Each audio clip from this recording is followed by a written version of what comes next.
Okay, so today's class is going to be the first class, God willing, of many. The purpose of it is going to be to work on the history of the Jewish people during the times of the second Bait Hamikdash. The main purpose is also to learn it through Jewish sources, through Torah, through mitzvot, through the halacha, of course, because you could have many sources which are not Jewish, which might contradict, or actually most certainly contradict, what it says in the Gemara and in a book called Seder Olam. Seder Olam, just as a short history lesson to start off this class, is one of the earliest or the earliest Jewish history book we have. Obviously, you have the Chumash, which technically is the history of the Jewish people from Adam Arishon up until Moshe Rabbeinu, and then we have the rest of the Tanakh, which goes all the way till the end of the first Beit Hamikdash, and then even towards the beginning of the second Beit Hamikdash. But in reality, the Jewish people never really had a history book up until, or I guess you could say a chronological history book, after that, up until this book called Seder Olam. The book Seder Olam was written by a man by the name of Rabbi Yosef ben Chalafta. He was a 2nd century rabbi. That means he lived about 1800 years ago. And he was a Tana. That means in headcanon, if you needed to know when he lived around the times of Rabbi Akiva. And I guess you could say around Rabbi Akiva, Rabbi Yehuda Nasi. Rabbi Yehuda Nasi was born the day Rabbi Akiva passed away. So it would be around that timeline, which is around the year 135. He wrote his book from Adam Arishon, which means from the beginning of Adam, all the way until the story of Bar Kokhba and the revolt of Bar Kokhba, which happens in the year roughly 130. And so 130 CE. To be clear, we're using the dates of the English calendar. So that means 130. When I say 130 CE, I mean 130 current era, which would be roughly 1900 years ago, maybe a little more, maybe a little less. Okay. With that being said, we have 4 books I want to show you for sources. Before we get started, I would recommend you reading them on your own. It's a lot of reading, but it's not too much. Each book is different than the other. They all cover more or less the same subjects, but each one is significantly different from the other. They all focus also on different things. So the first book I'm going to be showing you is a book called Our People. The book over here is actually one of quite a few. I believe there's about 7 of them. And this is volume 4, which is the one that works on the time of the second Beit Hamikdash. And Our People is a phenomenal book. It's written by Jacob Isaacs. The book's primary idea, and it's very good for you to know this, is if you want a history book that just quotes the Gemara and Seder Olam and has purely Jewish sources, it's a phenomenal book. It doesn't cover thoroughly a lot about what goes on. It doesn't cover the wars. It doesn't cover a lot of those details. So if you want a lot of the wars, if you want to know a lot about those things, the book of Our People is not necessarily the best book out there. It's very, very, very, very based on only Jewish sources. So if you're looking for a Jewish source and you want to have the most pure book out there, it's almost like, I wouldn't bring this into a bathroom specifically because literally every source comes out of the Gemara or out of Mishnayos or out of Seder Olam. It basically comes out of many, many, many books of Torah. So again, this book is covering those specific ideas. It is a great book, but at the end of the day, you have to bear in mind that it doesn't cover that much. You are going to be missing a lot if you're looking for a lot more information, which this class is going to be covering a lot of information that comes from other Jewish sources, and then especially a lot of information that even comes from non-Jewish sources. The point is that we are always going to be following the Jewish sources. So if you have a contradiction between the non-Jewish sources and the Jewish sources, we're going to be following the Jewish sources. If there's something that is said by non-Jewish sources, let's say, for example, by Greek historians, and Homer is one of the Greek historians, for example, and he has a lot of history that we are going to be talking about. Now, a lot of that history doesn't contradict anything that we know about. It's history about the Greeks or about the Persians. It's not necessarily history about the Jewish people. But that history we are going to be incorporating into this class once we get to that part of it. Continuing on to the next part, what is the next book I would recommend is a much, much, much more thorough book, which covers the entire history of the Jewish people. It's written by a man by the name of Rabbi Yosef Eisen. I believe he's a Rosh Yeshiva in Pittsburgh. It's a great book if you want a lot of details and you want a thorough read. It won't cover every single detail on the planet. It's not like it's the most comprehensive book, but it's a phenomenal book and will give you the greatest picture. If you ask me if there's one book out that you should sit down and read, it would be this one. And again, it's called Miraculous Journey, the Complete History of the Jewish People from Creation to the Present. And again, it's a great book. Again, The Miraculous Journey. It's not necessarily the most fun read, but if you like Jewish history, you'll find it amazing. And again, it covers a lot of dates coming from non-Jewish sources and Jewish sources. Then the next book I'm going to be showing is a very general book as well. The book is called Codex Judea, or Chronicles Index of Jewish History. The purpose of this book is to get dates. If you're looking for dates and you want to have the dates of different times and different things that happened to the Jewish people, it's going to give you that. Is it going to give you long stories? Absolutely not. It's incredibly, incredibly bare bones to the minimum. If you just want to be able to know what happened every single year or two to the Jewish people, roughly, this is the right book to go to. And again, it's written by a man by the name of Rav Matis Cantor. It's a phenomenal book as well, and I would recommend you reading it. And again, all the people that we mention in these books are all from rabbis or from people that have actually written these books, not necessarily people that are historians and they write according to what history says. No, many of these people are writing only according to what the Torah says. The last book I'm going to be mentioning, and it's one of the most important books for this class specifically, is called History of the Jewish People, the Second Temple Era. It's also a great book. It's 1 out of 2, actually, I believe. It's copied over from a book that is written by a original book in Hebrew. I believe the original book is actually written in Hebrew. This is the copy of it. It's written or adapted by Rabbi Hirsch Goldman. The original writer is Yukatiel Frienders. I'm not sure if I'm pronouncing his name right, but I believe it was written in Hebrew originally, and according the Hebrew version of the book is Divrei Yemei Habayit Hasheni. And again, that would be the original book of this. This book over here is covering a lot of Jewish sources and non-Jewish sources, but I would say that it's 99% Jewish sources and a little bit here and there of other sources. If you're looking to learn Jewish history on the Second Jewish Temple era, this would be the book. So again, I know it's a very long introduction to get through a whole bunch of things that we just talked about, but again, this is your source of what you want to know and what you want to read if you're looking to get into this yourself and not just looking for a class on it briefly. We're going to start from the end of the first Jewish temple. We know that the first Jewish temple the first period was under King Shlomo HaMelech. King David wanted to build it, but he couldn't. He was not allowed to by Hashem, and so his son, King Shlomo, built it instead. Like I said, King David did want to build it. He had the building done, at least the blueprints put down for it, but he did not actually build it personally. After King David came King Solomon, and he actually sat down and built it and got into the actual construction, and after a couple years, it was actually built by him. King Shlomo was a great king for the Jewish people. He ruled over the entire Jewish people. That means all 12 tribes are under his rule. And under his time, the land of Israel is very, very peaceful. Right after King Shlomo passes away, and again, this is the beginning of the first Jewish Bait Hamikdash. This is about 2,800 years ago, roughly. But after he passes away, the Jewish people were split into two. And the reason they split into two is because Shlomo's son didn't rule very well. He hired taxes too much, and the Jewish people didn't like it. And as a result of it, they said, you know what, too bad. We don't want to be under Yehuda necessarily. And so they went under, I believe, Menashe or Ephraim. They went under a different person, and he ruled over the Jewish people, and you had the 10 tribes of the Jewish people under him.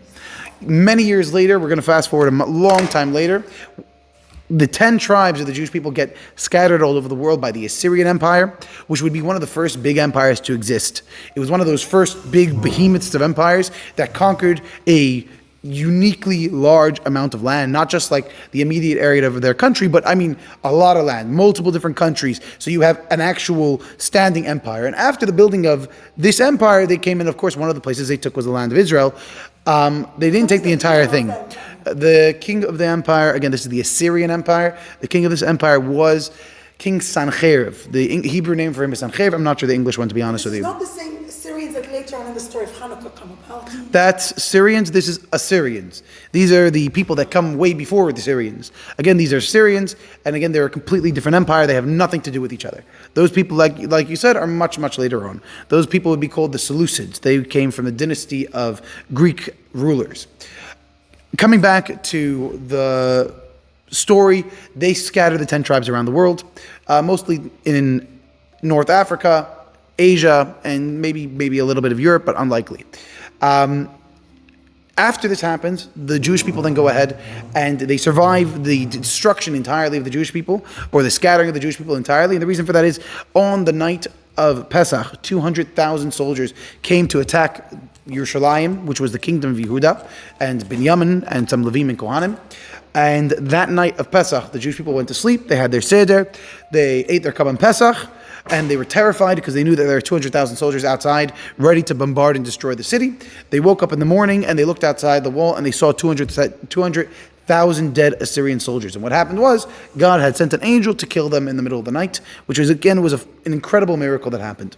Now, after this story, it's not necessarily all flower and rainbows. And the reason for that is, although the Jewish people survived the Assyrian onslaught entirely, which means that most of the Jewish people these days come from either the tribes of Yehuda or from the tribes of Binyamin or Levim or Kohanim. And yes, there are many Jewish people that could also come from other tribes, like, for example, Dan, Yisachar, Zvulun, possibly, but those ones were much, much smaller at the end of the day. They're probably a much lower percentage. I would say anywhere between maybe 5%, maybe a little more. I don't know that for sure. Wait, so we're going to get to that. So the question is, what happened at the end of the first Beit Hamikdash? So he briefly went over what happened during its time from the beginning to end, very briefly. Again, there's way more. You have to sit down and learn Navi about that. But what happens at the end? So the end, we have two main issues. The first issue is that the Jewish people spiritually go through a wild, wild ride. For example, I'll give you the story where the Jewish people are serving two gods, or technically many more than that. They're serving Baal, which is an idol that destroyed the Jewish people many times, spiritually speaking. It was a very disgusting idol. You had to defecate in front of it to serve it.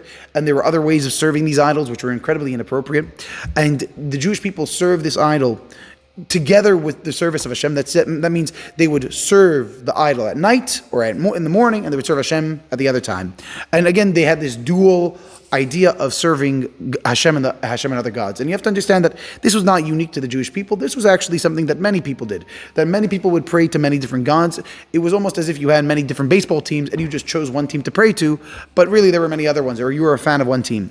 In reality, there was many pantheons of gods. Pantheon means group of gods. You had the Egyptian ones, which are some of the oldest ones. You had the Babylonian ones. You had the Greek ones, the Roman ones. Later on, you had the Viking ones or the Norse ones. So these are many, many different ideologies that have Avodah Zarah in them, which are pure idol worship, right? Some of the most famous ones is like Zeus, for example, which comes from the Greek pantheon, the god of lightning. But again, this is all Avodah Zarah. But the idea about this is that Jewish people, even during the times of the first Beit Hamikdash, were serving Baal and Hashem at the same time. And Eliyahu HaNavi comes, and basically there's a story where he goes on a competition about who could get a fire on the top of the mountain, and at the end of the day, they don't get any, the idol worshippers don't get any fire to come down for their sacrifices, and Eliyahu HaNavi does. And so the Jewish people actually kill all these false prophets, and they go back and they remove the yoke of Avodah Zarah, and they serve Hashem properly. That story didn't happen at the end. That happened somewhere in the middle. This is in the days of Izebel, this is in the days of Eliyahu, like Eliyahu the prophet. Now, again, this is a story I'm using just to explain to you this idea how the Jewish people suffered from Avodah Zarah, where they were not just sitting there all day serving Hashem during the times of the first Beit Hamikdash. There's many times where they fell into the trap of Avodah Zarah. Now, towards the end of it, the Jewish people have a king by the name of King Menashe. And King Menashe, if by any definition, is probably one of the worst kings of the Jewish people. He's probably high up there in the second highest worst king of the Jewish people. Maybe Achav was worse, and maybe a couple other people out there, but he was phenomenally bad. He was awful. He made Avodah Zarah not just popular, but almost enforced it. He went out of his way to make sure that the Jewish people were serving Avodah Zarah. And again, this was the king of the Jewish people. He's the king over the kingdom of Judah. And so his actions essentially lowered the standards of the Jewish people at an incredible level. And he was towards the end of the first Beit Hamikdash. Again, he's very much in the last 50, 60, 70 years. And he ruled for a long time. To be very clear, he rules for a very long time. I believe he rules for something like 34 years, I think. 55 years. 55 years he ruled. And again, that's a long time. He also then had a son. His son's name was Ammon. Ammon learned from his father. Most children do. And he too let the Jewish people serve Avodah Zarah like crazy. And I believe maybe between the two of them it was 55 years. So they had a long period of time making sure the Jewish people were serving God. That means if you had a person in their relatively older age, or I guess you could just say in their senior years of 55, 60, that means they grew up with a king that was actively pushing Avodah Zarah. You have to just imagine that you're living in the land. This is the kingdom of Yehuda. This is the kingdom of Yehuda. This is after. Beit Hamikdash is standing. You still have sacrifices happening every single day. There's no other kingdom attacking. No, it would be interesting to say it, but no, quite the contrary. The very person that controls what goes on in the Beit Hamikdash is the same person that controls what politically goes on and what goes on monetarily, and also what goes on, I guess you could say, socially. And socially, Avodah Zarah was pretty popular. So I guess you could say that on a spiritual level, many people were going ahead and going to the Beit Hamikdash, and then on a more social level, or a more hanging out and doing whatever I want level, they were serving Avodah Zarah at the same time, right? There were people... Not to compare, but almost like you can have people who are very from, but then they're constantly, socially, they're going after the sports, they're going, Unfortunately, the difference is that... Right, but you could say it in that way. The difference is... Gambling or maybe. I guess you have to find something pretty bad, because again, you're doing Avodah Zarah now. Yeah, I guess you could say it's like somebody going to shul one morning and then going to a club that night. I guess that would be an example. Yes, they considered it a god. That's what I was trying to point out before. Well, they would daven. So, for example, many people back then would daven to different gods. If you were going to war, you would daven to the god of war or pray to the god of war. If you were looking to have children, you would daven to the god of fertility. The idol Baal was actually the god of fertility. It was also the god of war. Again, almost opposites, but Avodah Zarah doesn't have to make sense. It just is what it is. So they would pray to Hashem and then also to the other idols. Correct. That's pretty much it. And again, when things were good, they would lax in their Avodat Hashem, and they would serve Avodah Zarah. And then when Hashem brought something evil on them, then they would say, oh Hashem, we're sorry, we'll come back to you, because they realize their idols aren't doing anything for them. The problem is that, this is not the first time this happened. This has happened at this point for already about 800 years, because there was 300 years of Nevi'im. 700 years. There's about 350 years of Nevi'im, prophets, and that means before the first Beit Hamikdash was built. And then from Solomon, there was 410 or 420 years of the first Beit Hamikdash from the beginning till end of it.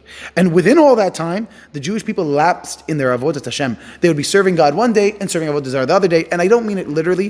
What I actually mean is, it would be more like a generational thing. So you'd have the fathers would be very, very, let's say you'd have one generation that's very strict on Avodah Zarah. They would make sure nobody's serving it. Everybody was very good and clean. And then the next generation that grew up where things were a little easier and a less war going on and there was nobody attacking the Jewish people, they would lax in their service of Hashem. They wouldn't feel the need for it as much. And so they would go ahead and they would party and then they would serve Avodah Zarah.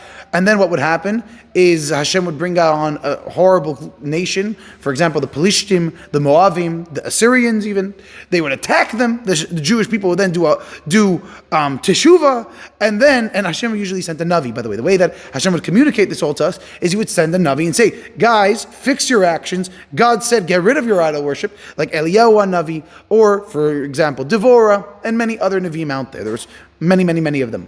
And unfortunately, what would happen is then the next generation, right after the Navi would pass away usually, the Jewish people would drop again, right? The next generation over would just repeat this. And it was a brutal cycle of having an independent kingdom of the Jewish people and then getting attacked and part of the kingdom getting taken over by a different people. Even Midian, which was not local to the Jewish people, it was not a neighboring country. It's further east into, I guess you could say, the Arabian desert. Even they attacked the Jewish people and took part of the land of Israel at one point. Saudi Arabia. I'm not sure if it was that far. I would say probably somewhere in the center, which maybe is Iraq. Maybe Iraq, parts of Iraq. Kingdoms back then also, you have to remember, were much smaller than we look at them these days. Each kingdom or each country was much smaller. And again, you are also going from, this is a time where most people are very tribal.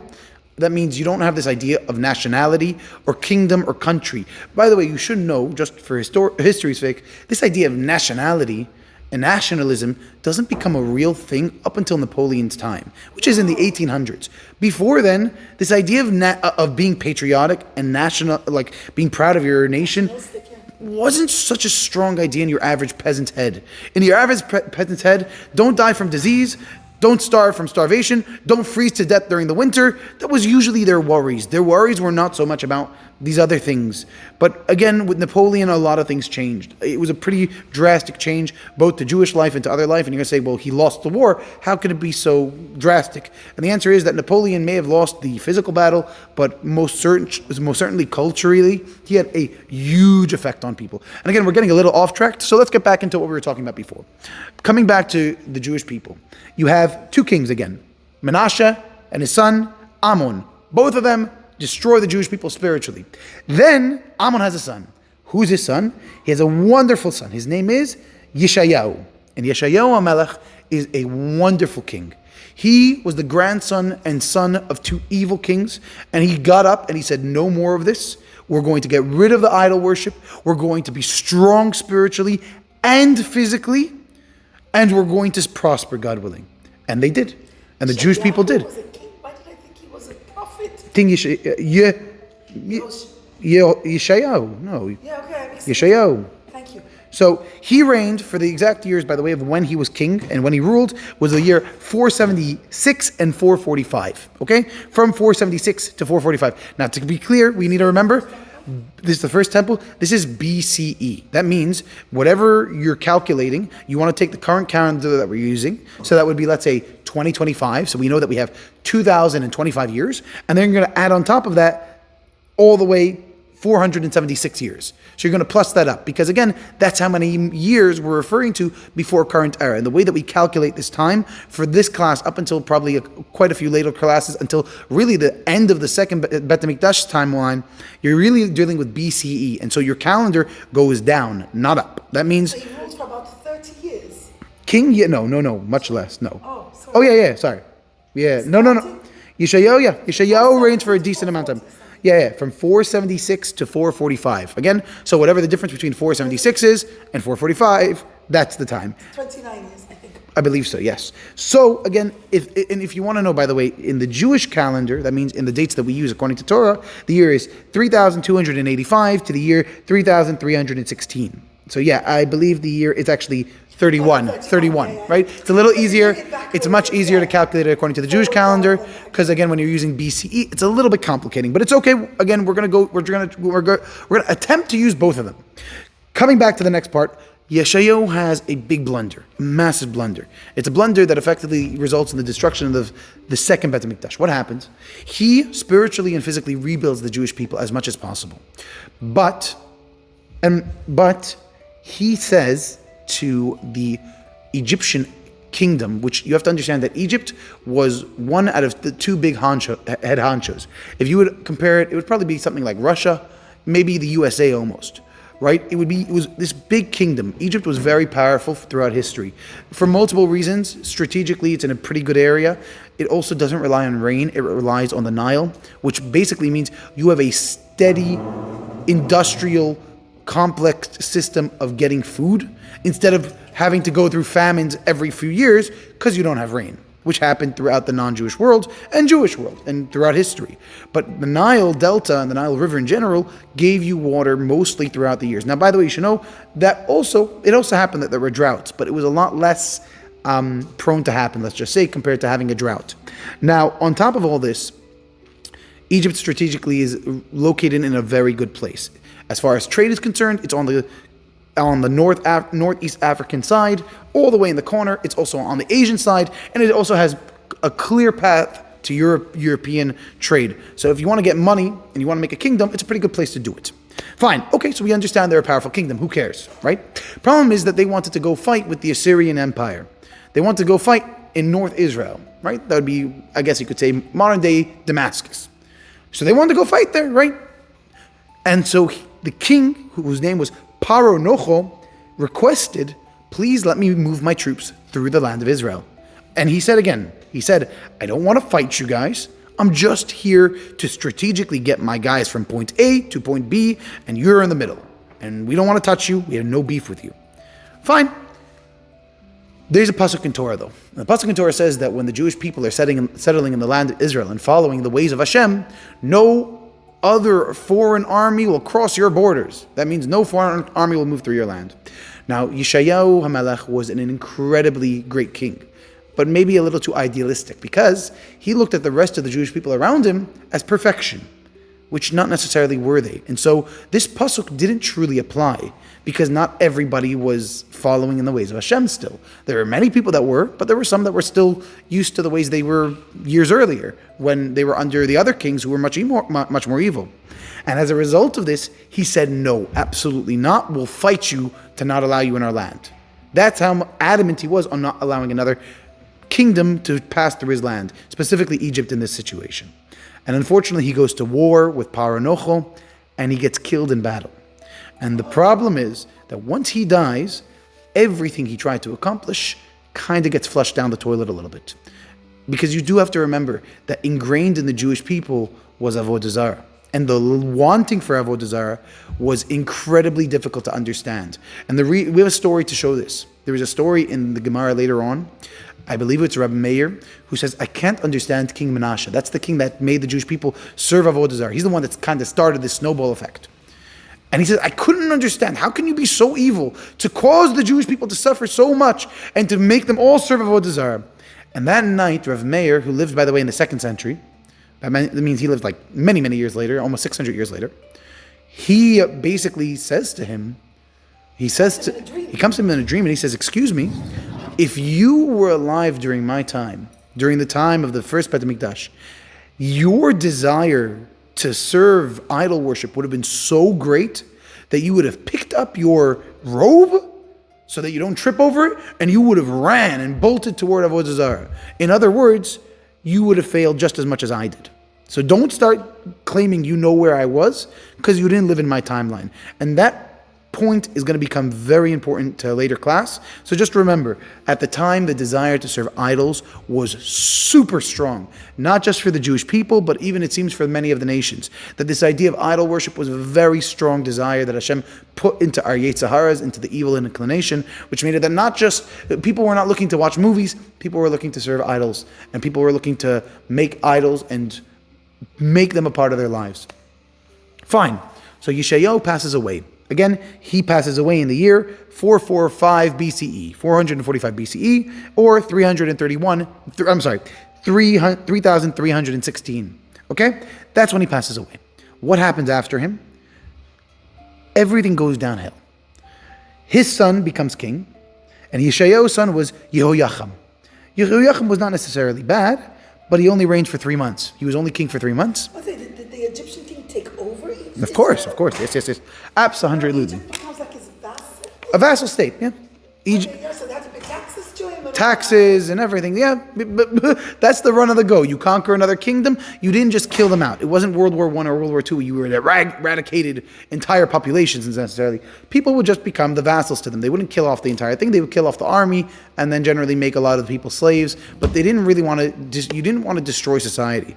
Again, one of the reasons you have to understand that is if you go ahead and you take an entire country that you just conquered and sell them all as slaves and then take everything they had, you have a big problem because you're basically getting short-term gain, right? You get short-term gain. You get a lot of money for slaves and you get a lot of their possessions. But then nobody's there to work agriculture.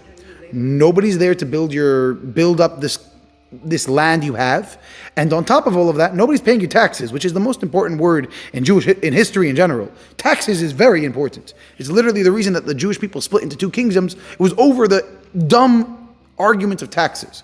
So if you went ahead and did that, it would be a very bad idea to go kill off an entire population or eradicate them. On top of that, by the way, you should know, just an interesting piece of information, what happens if you do go ahead and make everybody slaves? Well, we know what happens. The Romans did that to the Jewish people in the second Beit Hamikdash, more or less. Not every Jew, but many Jews became slaves.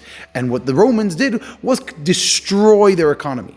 You're going to say, wait a minute, what does that have anything to do? You see, when you bring back hundreds of thousands of slaves to Rome, and Rome's biggest trade is slaves, you flood the market with way too much. And it destroys the idea of supply and demand. When you have such a high supply, slaves become worthless. Nobody wanted to buy Jews at one point because they didn't need them anymore. They said, how many slaves can I already have? You have to feed them. Labor's hard. So you had the Roman Empire years later when they conquered the land of Israel and they destroyed the second Beit Hamikdash. They do enslave hundreds of thousands of Jews, but it wasn't necessarily the greatest idea, and also it did destroy their economy. It was a blessing in disguise, though. It's amazing. We look at it as a curse. It says in the Navi, Hashem says to the Jewish people, when you do not serve me and when you don't follow my Torah, I'm going to put you in such a bad situation that nobody's going to even want you to be their slaves. And I think for generations, people looked at this, and even now when you read it, and you say, oh, that must have been a curse, right? And the answer is yes and no. You see, there were many Jews living in Rome at that time when the second Beit Hamikdash was destroyed, and they bought up all the Jews that didn't want to be bought. and they got them for pennies on the dollar, relatively speaking. And so many of those Jews earned their freedom back. That's why you don't hear about really a slave population of Jews in Rome years later, because they were mostly all bought up after a short while by other Jews. Anyway, getting back to our original topic, King Yehoiachim, who is the son of King Yeshayahu HaMelech, he takes over. Now, when he takes over, he only rules for 3 years, and then he is replaced by his brother, Yehoiakim. Again, they have very similar names. We're still in Bais Shin. All Bais Rishon. This is all the first Bait Hamikdash. So again, you first have King Yehoiachim, and then you have King Yehoiakim. King Yehoiachim only rules for 3 months, and then he was taken captive, and then his brother took over, King Yehoiachim. King Yehoiachim rules for 11 years, but they were very difficult years. They were very turbulent, and he rules from the year 445 till the year 434 BCE, or 3,316 to the year 3,327. When he becomes king, he finds out he's right smack bang in the middle of a power struggle between two of the biggest empires in the world at the time, one being Egypt and the other one being Babylon. Babylon was this big upcoming empire, and there's a fascinating story that we should all know. The city of Nineveh was one of the main cities and one of the biggest cities in Babylon. Probably after Babylon, it was the next biggest city. Nineveh. It's not in Israel, it's in Babylon. Nineveh is not a Jewish city. It's Iraq, yeah. It's much... Yavne. I believe you're mixing it up with Yavne, possibly. Nineveh is the great story. Correct. The story of Yonah going in the whale and then getting spat out to a non-Jewish nation is the city of Nineveh. Why did he not want to go there? The primary reason is he knew he was a Navi. He saw the future. And he knew, if I save this city now, they're going to destroy the first Beit Hamikdash years later. And he said, I don't want that to happen, but he didn't get much of a choice. As we know, as Hashem said, like it or not, I'm making you do your job. And so he made them do teshuvah, and then years later, this became a huge empire. And that's really where we are up to now, where Babylon becomes a much bigger empire than even the Assyrian Empire. The Assyrian Empire had destroyed the 10 tribes, the kingdom of Israel, not Yehuda, and now they were gobbled up by the Babylonians, which was modern-day Iraq. And they go to war with Egypt quite a bit. The two of them have a lot of sparring matches or a lot of battles. Some they lose, some they win. Point is, Israel's right between the two of them. And Israel's not in a very good position. It doesn't have a strong king. Its great king had just died. And the Jewish people are, like it or not, still serving Avodah Zarah. A lot of them still were connected to their idols. Okay, fine. So what happens? King Yehoiachim succeeds his father Yehoiakim. And again, it's confusing because a lot of them have the same names, but this is the next King Yehoiachim. This King Yehoiachim also, like his uncle, I believe, only rules for 3 years. 3 months, I'm sorry. Why? Because he had been taken as a captive by the Babylonians, who had conquered the land of Israel. So the Babylonians come and they conquer the land of Israel. Over here on this tablet, you could see, on the video you could see it as well, but there's a tablet here written in Babylonian writing, which is basically King Nebuchadnezzar showing how he had conquered the land of Israel. And it's literally written on this tablet. We were able to read this these days. We have the ability to decipher what it says. And it says on this tablet, I conquered the land of Israel and they're mine. Now, he didn't just come in, conquer the place and destroy it. Remember, that's not financially a good idea. It doesn't make any sense. What did he do? He conquered it and made it a vassal state. But he did one other thing. He knew if he leaves all the important people there, what are they going to do? They're going to start rebellions. So he went ahead and he did something that makes so much sense, which many people didn't do later on, but he did. He took all the rabbis, all the kings, all the princes, and all the craftsmen, which craftsmen back then were much more important than these days. Craftsmen back in the time were the only people that could build stuff and that could make unique things like clothing, architecture, all these beautiful things you want. They were the only people that could make them, right? Because there was no factories back then that could just pump these things out. You needed craftsmen. So you wanted to be able to plow the field. You needed some dude to go ahead and make you an iron plow short, or you're going to have a really hard time getting to plow your field and to get food. He took all those people and he only left behind, relatively speaking, the normal, regular people, or the lowly people, so the poor people, all the nobility, high-class people, all the rabbis, all of them. He picked them up and marched them to Babylon and said, here's a place to live, enjoy your life, pay taxes to us. Oh, and we're also going to use your expertise to build a Babylon itself, which was a genius idea. So in effect, there were no leaders left in Israel. Precisely so. He removed all the leadership so that they wouldn't get destroyed, because I believe he learned from the lessons. Exactly. He learned from the lessons of the Assyrian king. I believe the Assyrian king, what was his reason for moving people all over the world and making known the idea of the 10 lost tribes? His idea was so nobody revolts. Problem is, it's incredibly difficult to do that, number one.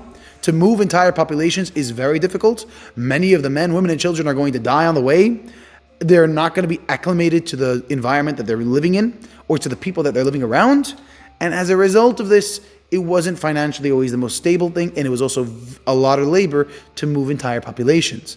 So he said, better yet, I'm just going to remove the head. I remove the head, and I get two things out of it. Number one, no more revolts. Number two, I get all their expertise for me. And that's why when you open up Tanakh at the end, who are the advisors of all the kings of Babylon?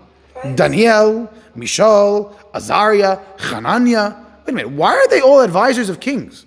Because the king said, we're going to take these Jews who are smart and have pretty good advice and probably have an unbiased opinion because they have no stake in what's going on in the country because they're not even from our country. So they're probably going to have the most solid opinion on many things. And we're going to use them as advisors. And that's exactly what they do.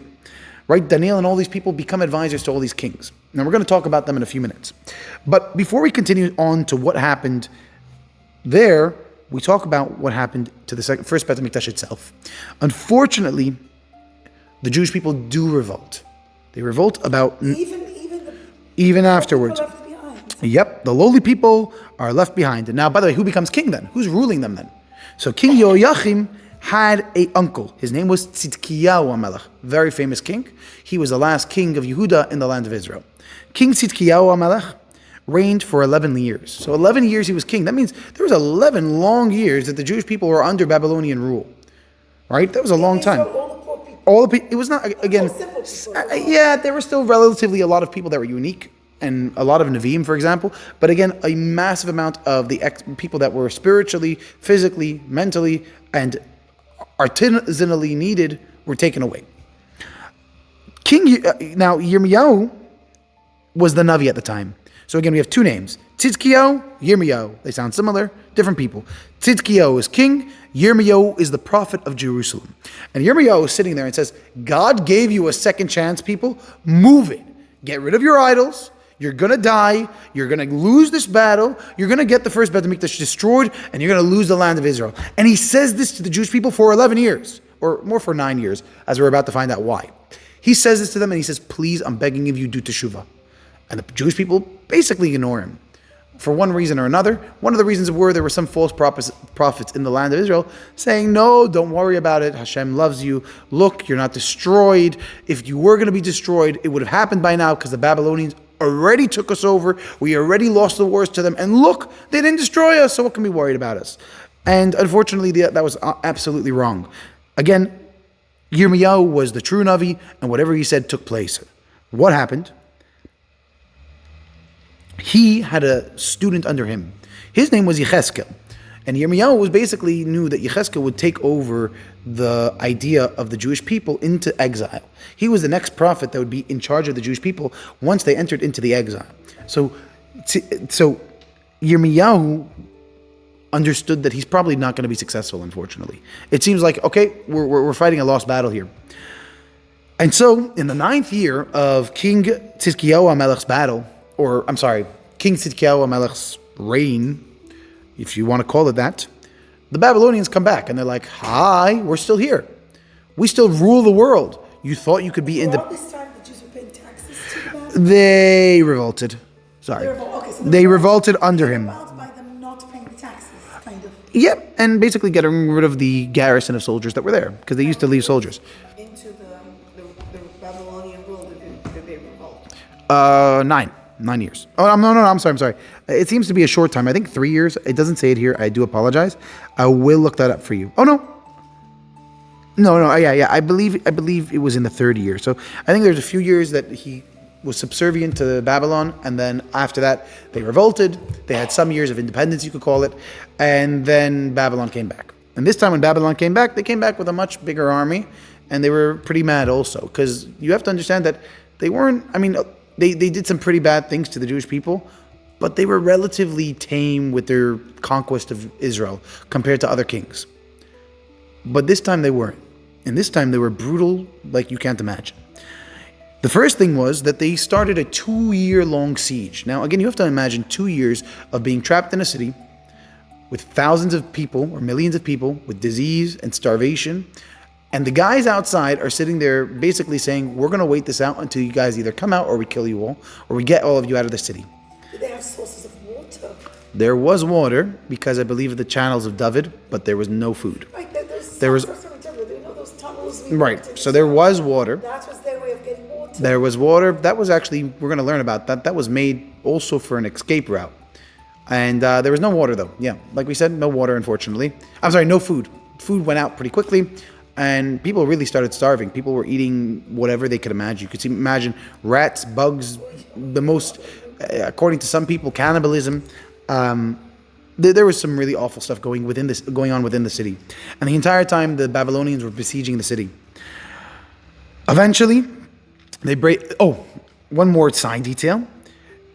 King Tzidkiyahu basically realizes, shoot, we should not have revolted, and shoot, the city's going to fall, and it's going to be gone. I got to get out of the city. So he takes a secret passage out of... So is he bad for doing that? Is he a bad Well, yes, absolutely. Sad to say, but yes. I thought Tzidkiyahu was a good king. He was, but still he was abandoning the people. He was bad for revolting? I'm not saying he was bad for revolting, but maybe they shouldn't have, because, again, at the end of the day, it resulted in the destruction. If the Jewish people spiritually were doing well, and he revolted, maybe it would have been a better idea. But it wasn't like the Jewish people were spiritually doing great either. They were still serving idol worship, unfortunately, many of them. So you have this idea where you're going to say, well, okay, let's revolt, but why would we do that? Why would we revolt? We lost already multiple times. We lost to the Egyptians in the days of his grandfather or uncle. That would be King Yoyakam, I think. And we lost, that was King Yeshayahu. We lost during King Yeshayahu to the Egyptians. Then we lost to the Babylonians once. We're going to lose again now, probably. We lost all of our significantly smart people. This is not a good idea. But strategically, it was bad. It was strategic. But to me, what I'm confused about is how could he abandon the people? Well, there's two ways of looking at it. There's the way of looking at it as a person, which if you were one of the people in Israel, you would probably hate his guts. You say, excuse me, why are you abandoning us? On the other hand, you could say, well, maybe he was escaping so that he could rebuild an army and then take back the land of Israel from a different area. He was trying to get out of the city, and he succeeded. He actually succeeded in getting out of the city. Oh, by himself? Well, with him and maybe a couple other people, but yes, not with the entire population. They couldn't smuggle thousands and thousands of people through tiny tunnels out of the city. Now, unfortunately, it didn't work. You see, Hashem didn't want him to escape. Hashem said, basically, you go down with your ship, buddy. And neither did the Babylonians really appreciate it, as we're about to find out. Hashem made a miracle, and a deer had gone in front of the camp of the Babylonians. And so the Babylonians saw the deer, and they said, oh, let's go hunting. Let's go get the deer. Let's go eat. We're hungry. And so they follow the deer hunting, and the deer comes to the exit of this very place. The exit place of where this tunnel opens up, which was in the middle of a forest, by the way. It was miles away. Right? It wasn't like it was right at the front door of the city of Jerusalem. It was very far off. But this deer had come all the way to that exit, and when King Tzidkiyahu opened up and emerged, aha, I'm free, the Babylonians were standing right there. And they brought him to Nebuchadnezzar, and if kids don't want to hear this part, I wouldn't listen so much.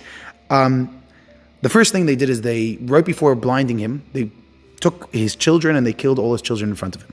He smuggled himself out with his children, but they took all his children, which again were the royal bloodline, so it wasn't just, if you want to look at it as even worse, and they murdered all of them brutally in front of him. And then after that, they blinded him, and then they put him in chains. And again, this was way more harsh than last time.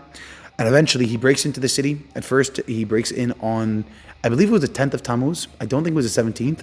I think it was on the 10th of Tammuz, and then later on the Romans years later break in on the 17th of Tammuz, and so they merge it into that day of the 17th of Tammuz. But I believe it was on the 10th of Tammuz they break in. They break the wall, and then a month later, or roughly a month later, the 9th of they burned down the first Beit Hamikdash. There's a story I believe I've heard where it says that stone doesn't really burn. So how to burn it down? It was a miracle. Hashem basically said the Jewish people don't deserve this place anymore, and so he took it away from them. It's sad, but that's what happened. Now, what happened after that is every single Jewish person was removed from the city of Yerushalayim. Many were killed, and they were brought to Babylon, all of them, except for a small population of Jews. Like in chains? In chains, in bondage. This time they were being brought as slaves, at least for the beginning. Now, again, we said this is not a good idea. Why would a kingdom do this? But when you have a rebellious people who are incredibly hard to get along with, who are not going to listen to you, and are costing you money to have to bring back your armies every single time, and then spend 2 years on a siege of just one of their cities, you're pretty mad at them. And you want these people done with this revolt. And it is, again, it's still more successful to just remove the entire population, and then better yet, embed them within your own population of people, or within your own country, so there's no way they're revolting against you, which clearly actually took place. There was Jews who lived in Babylon for thousands of years. I don't think there was ever a revolt per se, or a very large revolt of Jewish people against the Babylonians, right? And that's because they were in the heartland of Babylon. It's very hard to do that. And also, it was also psychological. They built yeshivot there, they built houses, economies, lives in Babylon. Now, this is a fascinating thing, and we're gonna have to end soon, so let's try to wrap it up. But the Jewish people, when they are being led out of the land of Israel, they stop by Kever Rachel. Rachel passed away on the road to Babylon, and she's passed away there, it says in the Chumash. Rashi explains because Hashem basically said, I want Rachel to be there for the Jewish people to pray to her. So the question stands, wait a minute, why couldn't it be anybody else? Avram, Yitzchak, Yaakov, put one of them there. They're the forefathers after all. They're the ones that did all the prayer half the time. I mean, the one that did it also. But they're usually the guys we talk a lot more about. Why was her specifically needed there? Why did she have to die on the road and be buried in the middle of nowhere? And the answer is because she's the only one that could actually get Hashem to listen properly. Hashem knew this. And Hashem strategically made it that she passed away here. You see, Hashem destroyed the first Beit Hamikdash for Avodah Zarah, because of idol worship. And he said, if you want to put it in more vulgar terms, jealousy. God was jealous of the fact that the Jewish people were serving other gods. The only person that could get God to cool down on the anger part was one person that had conquered their own jealousy. The one person we know that did that was Rachel. Rachel had given over her own future husband that she waited 7 years to marry. She said, I'll give it to my sister and I'll give her the sign so that she doesn't get embarrassed. And she knew that she would ultimately lose her husband, or the exclusivity of her husband, because of this. And at the end of the day, she and her sister did not necessarily get along every single time. There were some spiritual fights at most. I'm not going to say there were real fights, because Rachel and Leah truly never fought. They loved each other like sisters, and like anybody else, they loved each other on a much greater level. But at the end of the day, she was still giving up her husband. And so she said to God, when the Jewish people came and prayed by her, she said, listen, I know what it feels like. And I didn't just know what it felt like, I agreed to it willingly. So you got to forgive the Jewish people, right? You have to forgive them. I gave up my exclusivity. You have to give up yours. And you have to not destroy your Jewish people. And so the Jewish people are brought to Bavel. On the way, they stop by the river of Babylon. It's a very famous song, Al Hanarot Bavel. And I don't think a lot of people know what happens there. The people don't just cry there. They're brought in chains there. And while they're brought in chains there, the king sees the Levim of the Beit Hamikdash carrying their harps and instruments. And he sees them there and he says, excuse me, guys, why don't you play us a tune? Right, we're waiting here. Play us a tune. And the Levim sat there and said, there is no way we're playing you a tune. And so they took their harps and they threw them in the high trees and they got caught in the branches. And then they took their thumbs, they stuck it in their mouth and they bit off their thumbs. And they said, there's no way we're even forcing us to do it. We're taking away our ability to sing, because without a thumb, it's very difficult to play an instrument. And so they mutilated themselves, but they said, there's no way we're giving up to you. And again, you could imagine that a king had just destroyed an entire country, and just to conquer them for the second time, and these people are still standing up in the face of him saying, yeah, go jump in a lake. It's almost insane to imagine such a thing, but that was the fact. That's what they did. And Again, Nebuchadnezzar was not exactly a good person. He was very upset at the Jewish people for essentially not giving into his rule. You see, Nebuchadnezzar wanted this idea of, I'm the ruler of the world. This was very important to him. It was extremely important to him. There's a story, by the way, of Yechezkel HaNavi, who was not taken as a slave together with the rest of the Jewish people. But he wanted to be with his brethren. Yechezkel would be the Navi that went with the Jewish people into exile. And so he searches for the Jewish people. He didn't know where they were taken to. Again, he was in the middle of nowhere and everything was burnt to the ground. And he searches and he searches and he finds... Is it Yirmiyahu? Maybe it's Yirmiyahu. No, maybe I'm confused. I thought it was Yechezkel. No. If I have to correct it, maybe it was Yirmiyahu. But here's the point. The point is what happens. He eventually is searching for the Jewish people and he can't find them. He finds tracks everywhere, but there were thousands of soldiers had traveled through the land of Israel. Where would they be? And he eventually finds children's footsteps covered in blood. And he says, that's where they are. The only people that are dragging children around are the Jewish people. Those are the only people that this is happening to. And so he followed those tracks and he eventually caught up to them. And he took the shackles of the Jewish people and he put it on himself. And he, together with them, went into exile together with the Jewish people. Now, apart, the Yirmiyahu does not get to go by, okay, so that's a separate point we're about to explain. Sorry. Many Jews escaped to Egypt, or actually, we'll get to that. That's not this part of the story yet. We're going to get to that in a moment. Who was left in Israel, though? The small population of Jews were left in Israel with Gedaliah. Gedaliah was a great, great person, an incredible tzaddik. And Gedaliah was hired, I guess you could say, by King Nebuchadnezzar to be governor. Not king, governor. Much lower privileges. Anyway, he went ahead and he did a pretty good job. Yeah, for the first short bit, he did a pretty good job. He had a cousin that did not very much... Oh, actually, it says... I learned this recently, that his cousin was actually influenced by one of the nearby kings of Edom, by one of the kings of Esau's descendants, who basically said to him, hey, buddy, why don't you kill the governor? Now, for any person with the right mind that was properly thinking, killing the governor of the person that was hired as governor by the king of the world might be a bad idea. Might be really dumb. But he didn't realize that. He was influenced by this king of Edom. And so on Rosh Hashanah, he planned to assassinate Gedaliah. The good thing that Bava will become so angry with him. Again, that's what we just said, but I guess not. I guess he was just that dumb, or he was just that blind. And as a result of this, when he comes on Shabbos, actually it was Rosh Hashanah, people come to Gedaliah and say, Gedaliah, don't let your cousin in. Your cousin's going to kill you. What's his name again? The guy that kills him, I have to find it. Ishmael, that's right. Yeah, his name is Ishmael. Yeah. Many Jewish people, even rabbis, are called by the name of Ishmael, surprisingly. Ishmael does do teshuvah. By the way, I forgot to mention this. King Menashe actually does teshuvah at the end of his life. The guy that started all the Avodah Zarah for like those many, many years, he actually does do teshuvah. But that's a side point. He's unable to... It says his teshuvah, Hashem basically says your teshuvah is not accepted because you effectively made other people sin. It's similar to the idea where it says that a chilul Hashem can never be taken back, right? Because a chilul Hashem is where you embarrass the Jewish people and you embarrass the name of Hashem, and you can't take that back because what is seen in the eyes of thousands or hundreds or even tens, you can't change. You can't change that. Like it or not, you could change yourself, but you can't change others. And that was essentially what happened to Menashe. Menashe actually his neshama had to go through many gilgulim, it says, to get a tikkun, which eventually years later happened, thousands of years later. But getting back to the focus of what happens during the time of Gedaliah. Gedaliah becomes governor. And like I said, Gedaliah was a very great person. He was also a little bit naive. People came to him and said, your cousin's going to kill you on Rosh Hashanah. You better not let him into your house.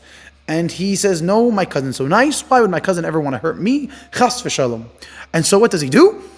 He lets him in his house. And on the day of Rosh Hashanah, his cousin pulls out a dagger and assassinates him and kills him in front of the entire party, in front of the Rosh Hashanah meal.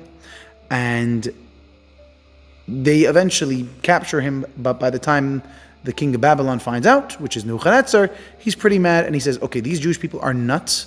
They don't play instruments for me. They don't listen to me. They rebel against me. And even their governor they kill after just a short passage of time. And so he says, I'm eradicating any any Jew that's in the land of Israel, I'm getting rid of or bringing them to the land of Bavel. Many of the Jews were terrified of this, and so they said, you know what, we'll go to Egypt. Egypt is still a superpower that has stood up against the Babylonians. They're basically the only superpower that stood up to the Babylonians. So they said, if we go to Egypt, we'll be safe. And the Navi, who I believe was Yirmiyahu, said, don't do that. Bad idea. Do not go down to Egypt. It is an awful, awful, awful idea. I just want to make sure it was Yirmiyahu. By the way, the name was Ishmael. It was Yirmiyahu. So, okay, Yirmiyahu. Yirmiyahu says, do not go down. And the people say, yeah, we're going down. And they don't listen to him. Again, it's very sad. Nobody listens to Yirmiyahu. Yirmiyahu does not get a lot of people listening to him. And they drag Yirmiyahu with him. They take Yirmiyahu with him. They survived in Egypt. Oh no, they forced him. They literally took him by force. They survived in Egypt for 7 years. In the 8th year, the Babylonian king, Nebuchadnezzar, same one that destroyed the Bait Hamikdash, and that had all this history with the Jews. And again, at this point, he's got history with them, like beef, serious beef. For the past 15 years, he's been trying to get these people to stop driving him nuts, or driving his empire nuts anyway. He comes to Egypt and he lays waste to Egypt. He really, really, really messes Egypt up. And the Jews there, he did not have any mercy on them. If they had stayed in Israel and allowed themselves to be captured, they would have probably been okay. But because they went to Egypt and didn't listen to the Navi, they were eventually more or less killed. Sad part is, I believe, Yirmiyahu. He survives. Was with them, but he survived. Yirmiyahu and Baruch, who was his student, they both join later the Jewish people in Bavel. They thank God don't get killed, and again, that's because they didn't really want to be there. It wasn't like they went by will. And so Yirmiyahu does survive. Now, how much time do we have left? You guys want to go a little longer, or should we end? 9:35. You want to go for 4 more minutes? Go 4 more minutes and then we'll end. The Jewish people do come to Bavel, and again, it was pretty awful, all these things that happened. They went through starvation, they went through destruction, they went through losing half of the Jewish people. They went through a lot, especially in those 13 years. They went through turmoil you can't imagine. But when they get to Bavel, surprisingly, it's not as bad as you think. You see, Hashem had strategically prepared the Jewish people for exile. What did he do? He took all of the greatest people, as we spoke about, in the beginning of the 13 years or 11 years, and put them in Bavel. And what did they do? They built businesses, infrastructure, yeshivot, study halls. You could places of prayer, mikvah. They built entire Jewish settlements so that when the rest of the Jewish exiles came, who they loved them, they were their brothers. They didn't look at them and say, "Oh, we're better than you. We're here first. Sucks to be you." No, they went and they helped them out, and they essentially allowed them into their communities. And the Jewish people prospered quite well under the Babylonians. And by the way, that wasn't just for a short while. For many hundreds of thousands of years, the Jewish people did quite well in Bavel. Now, to be clear, the Jewish people never raised to great levels of prominence in Bavel. It wasn't like the Jewish people became, I guess you could, if the right word is politically, they didn't become great. But they did survive quite well. And on top of that, they were also in their own cities mostly.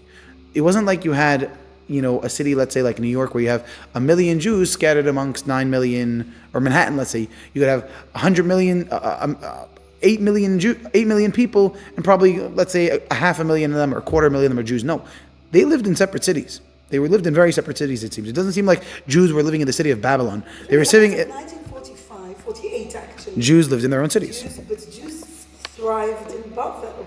Well, World War I, it's kind of collapsed. There were other times. There were times when the Zoroastrians became very. Zoroastrians means the people. Their avodah zarah was serving the sun. Some Zoroastrians still exist these days. You should know. There's still some people that serve the sun. They are from the Persian. They are Persian people generally. Maybe Babylonian. Is it like a mix of? It's avodah zarah. No. It predates Islam by 1,000 years. By literally 1,000 years. Islam doesn't come to the year. It's astronomy or something along those lines. Well, it's the idea of service of. Well, it's the serving of the sun primarily, and again, the idea was that sun gives life. It gives light, so you could live your life. It gives heat, warmth, right? You have to remember that people that lived in places. Hashem created the sun. Yeah, people that lived in warmer climates, especially Iraq, which it's pretty hot, but it's warmer. it's it's much easier in many ways to live in a warmer climate than compared to living in a colder climate, right? Winter is brutal. This is an interesting side point, but there's a lot of people that say that why was it that the Africans never really developed like the Europeans did? I mean, the Africans, technically speaking, were there for much longer, way longer actually, which is true, right? That's not, everybody agrees to that. Africans came way before Europeans did. Europeans had migrated from places in Asia and Persia, actually, specifically, migrated over to Greece, and then from Greece to Italy, and then Italy, and so on and so forth, until they got all the way to England, and I guess you could say Scotland, right? Which is the furthest western part of, the European continent. So they say, why was it that the Europeans throughout history had prospered so much, and not just prospered, they developed. They developed so much. Like, you took the African nations, and I'm not talking about North African, by the way, because North African nations were very much a part of they were pretty much Europe in many ways. But I'm a specific, correct. But I'm kind of talking about those places that were right behind it. Right? Like, Central Africa. Why did they never really prosper as much? And the theory that's given, it's not Jewish history, this is just history in general, is that because of the cold, people had to learn to adapt with building materials and with hunting and with just technology in general. And when I say technology, I don't mean computers, I mean just craftsmanship. Really, that's what I mean. Craftsmanship had to be built on a much greater standard. You go to Africa now, there are still people that live with iPhones but are building huts out of mud. Nobody in Europe could do that because huts out of mud didn't last very long, or the mud just wasn't stable enough to last through the winter. So they had to develop much greater technologies, and I guess you could say, engineering, all these different things they had to develop. Again, that's an interesting side point. But coming back to what happened to the Jews in Bavel. So the Jews in Bavel live under Nebuchadnezzar. Now, Nebuchadnezzar, like I said, was not a great person. He wasn't a phenomenal person. The Jews hated him. Right? They really didn't like him. And he was a Rasha Merusha, to be clear. He was not a good person. Behind me, and the light is not so clear. It's not so easy to see. But right over here, you could see an idol of him. This idol over here of him is an idol, presumably. Relatively speaking, the beard and the clothing, relatively speaking, That's what he looked like? most likely similar, probably over dramatized, probably bigger muscles than he had, but the beard is pretty accurate. This is an artifact that they found? Okay, so I'm going to show you. Okay.